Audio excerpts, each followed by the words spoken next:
So it's definitely going to be a very interesting first few games for Chelsea Football Club. Uh, let's get into it, shall we?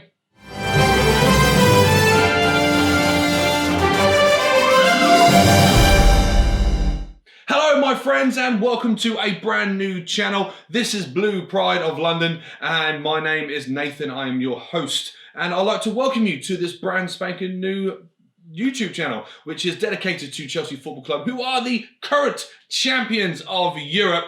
Now, I was going to wait until the Euros were sort of finished and done and dusted and see where we are then, maybe get some transfers under our belts. But last week, the new fixtures of 2021-2022 have come out and Chelsea has been dealt an unbelievable start to the campaign where we play 4 of the so-called top 6 teams, and I thought I would knock up a quick little video to sort of start off the channel quite nicely and to also sort of like introduce myself to you all. But yeah, let's get into it. So the first game is against Crystal Palace at home. It is a nice game to start us off with, I would imagine. You know, on paper, this is the type of game that we should definitely get out of the blocks and win. The fact that it's at home is even better, you know, where our fans should be back into the stadiums and give us a little bit of a boost going forward. This isn't necessarily going to be an easy game. The open fixtures are always difficult. In the opening game, there's a high sort of like expectation on Chelsea to win their opening game, especially what is considered a lower class of opposition. But what we have to understand about Crystal Palace is that they would have in fact have had a brand new manager. So going into their opening campaign, they would have hoped to sort of kickstart their campaign to show their new manager that they deserve a part in the upcoming season, that their position is theirs and they should definitely keep going and keep playing. But, you know, these games can also throw a spanner in the works, especially the fact that Chelsea has a very difficult first 6 games, which we will go forward in. Now, at this time, I do not quite know anything about the transfer market. We have just recently played Scotland in the Euros, so no sort of transitions or sort of like anything has really sort of happened. We've not bought any new players. You know, have we got some of the big guns like the Harry Kane or the Haaland, or are we still sticking with the sort of strikers that we have already? Not saying that's a bad thing, but Chelsea are in the market to try to see if they can get like a 20-goal-a-season player, maybe boost up the midfield and potentially another defender. But this is all still sort of up in the air, that I don't see much business being done until the Euros are finished. So we don't exactly know how Chelsea's going to line up against this Crystal Palace team in the first game. But it is, again, a game that we are expected to win. But following on from that, this one is where the tough games start. So our second game of the season is another London derby away to Arsenal.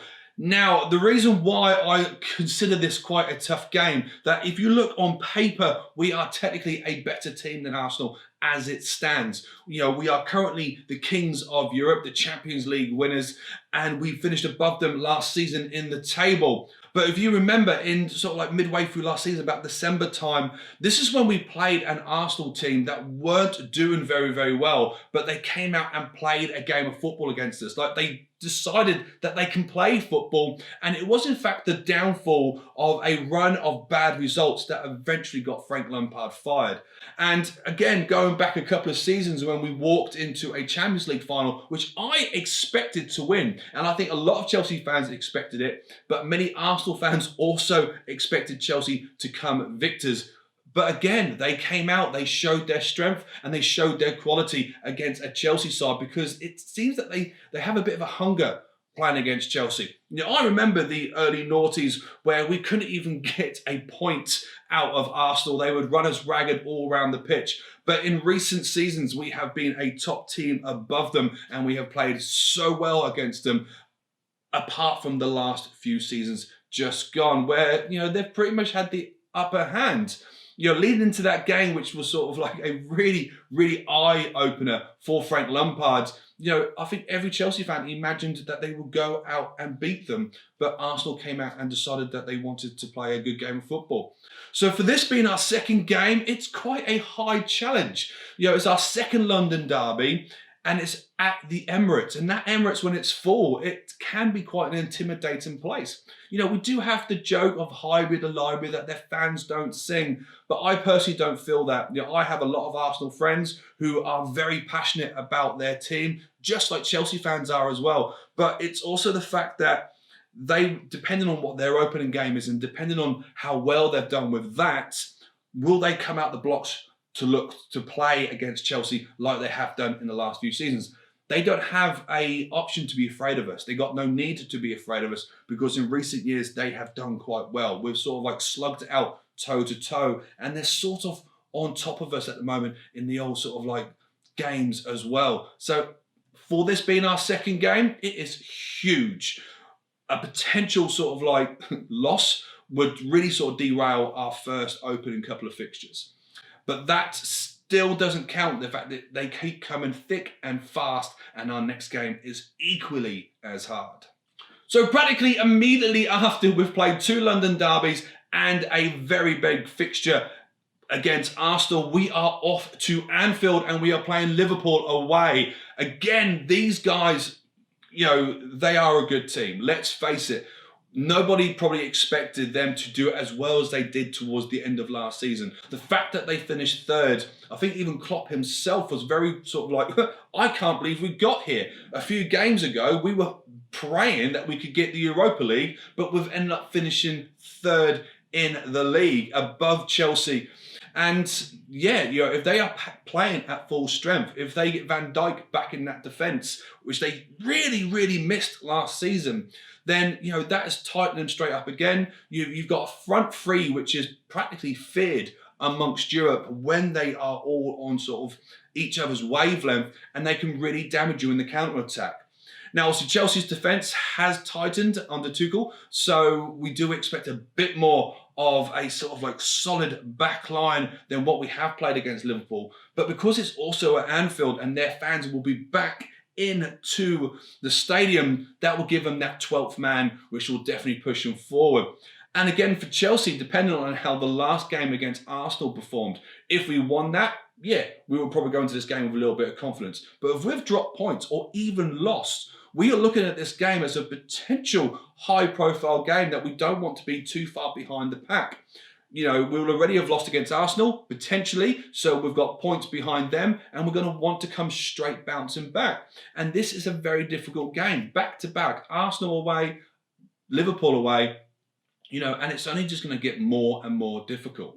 And going into September, the first game of that month, the 4th game of our season, is against Aston Villa at home, Stamford Bridge. So here we go. I would have probably walked into this game quite high confident. I'll be very happy to play Villa at such an early stage of the season. But depending on how the last 2 games if we have lost those games, how would we approach this Villa game? It is a potentially sort of like, we're in cup final times. If we've won Crystal Palace and lost, we're going to need to win this game because we have already lost against 2 potential title contenders or Champions League contenders. Maybe Arsenal think that they can win the league, but they've always been drifted off, but they're going to want to hit that top 4 bracket once again. And of course, Liverpool are definitely going to be looking at themselves as title contenders. Now, let's not forget, the last game of last season, we lost against Aston Villa. It was a game where we were confident of going into, that we thought all we have to do is win this game, guaranteed 3rd place, guaranteed Champions League, and we lost it. By the skin of our teeth, it was just because Tottenham did us the favour that we ended up in the top 4 in the first place. So this is not a game that we can guarantee that we're going to win because Aston Villa know that they can push forward, especially if they've kept Jack Grealish. If they've kept him, that's an engine inside that midfield. But depending on how transfers go, Jack Grealish could potentially be a Chelsea player at the point of playing this game. Like I said, we've just finished playing Scotland yesterday afternoon, so no transfers have been made. But, leading up towards the start of the season, who knows what can happen. Where would Jack be? Would he be a Chelsea player? Would he be a Man United player? Or will he, in fact, still be driving that engine forward for Aston Villa? And, going into the next game, it could still be quite a potential high profile. So here we go. We have a third London derby in the last 5 games, and this is away to Tottenham at the new White Hart Stadium. And, this could be a potential big fixture. And like I said, we're only 2 months in. This is the 5th game of our season. And depending on how we have performed in those lead up to these games, have we dropped points? Are we going to drop points? Or have we gone and won every single game? Who knows? But what we are already in a sort of a crisis situation if we have in fact dropped points to potential top 4 rivals or even title rivals. So going into this game with potentially having some points dropped, depending on how Spurs have in fact performed in the first 4 games as well, 4 or 5 games, then they might have a bit of a swagger to them. Now, we also have to remember that Spurs isn't necessarily a team that we once used to beat season in, season out. They have performed quite well and above expectations in recent seasons. They have completely and utterly wiped out St. Tottenham's Day, which obviously Arsenal fans used to celebrate every single season when they were guaranteed to finish above them. And, White Hart Lane, the new stadium, it's a beautiful, big stadium. As a Chelsea fan, slightly envious because I want that type of stadium for Chelsea fans as well, because I think we deserve it. I think we've got a team and a club that needs a bigger stadium. When that's full, I feel that it's going to be quite loud. That is one hell of a 12th man to get behind you.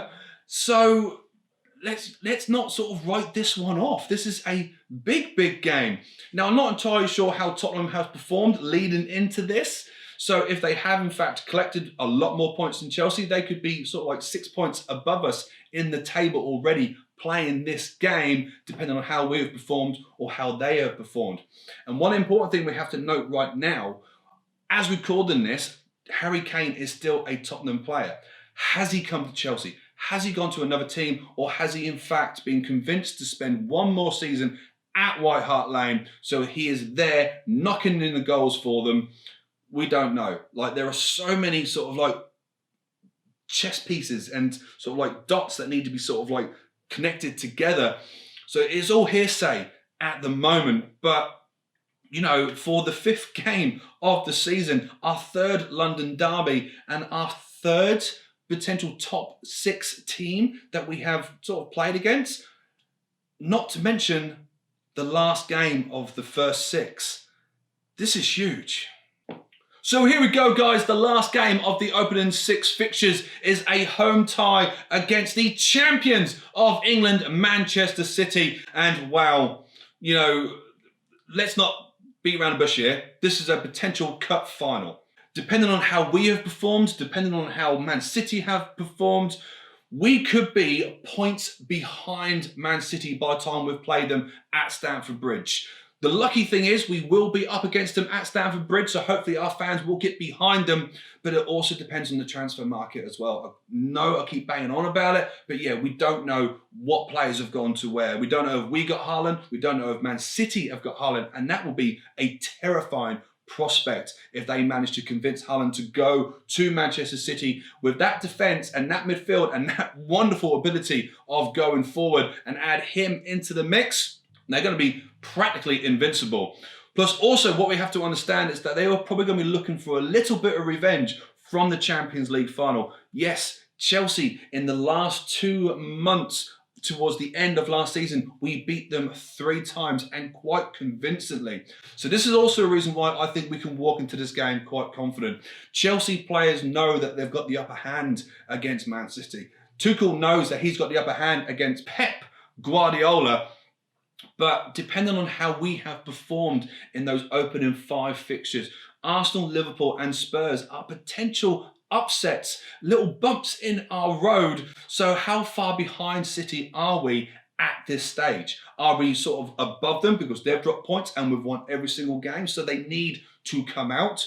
Or are we 3, 6, 9 points behind them and they're flying at the top of the table fighting for, retaining their crown, and we're just sort of mid-table at the moment because, we've had a nightmare of a run-in.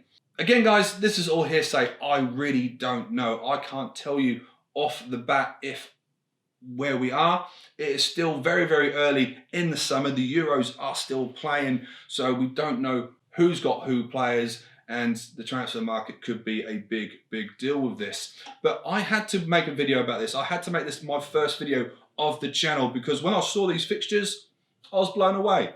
I was blown away. I know we have to play these teams at some point, but to play 4 of the potential top 6 teams in the first 6 matches, and I think we play Manchester United in like 2 months later, I think midway through December. So, you know, we've got a tough opening half going ready. Yeah, there's a small little run of decent games in the middle, but how will this affect us if we haven't performed well in these opening 6 games? Who knows? So there it is, guys. This is my opinion. These are my thoughts. Of course, opinions are like many things. So I would love to hear your opinions as well. So type in your comments down there and we can have a little chat about it. And like I said, this is a brand spanking new channel. So if you have liked this first video, please consider giving it a subscribe and a like, and you know, hit the bell if you fancy it. That way you can stay up to date with other videos that we plan to make throughout the season. I look forward to hearing your thoughts on these opening 6 games. I look forward to hearing your thoughts in the Chelsea team just in general. Until next time, enjoy the Euros, and I will probably see you in the next few weeks when the opening season starts. Thank you very much. Goodbye.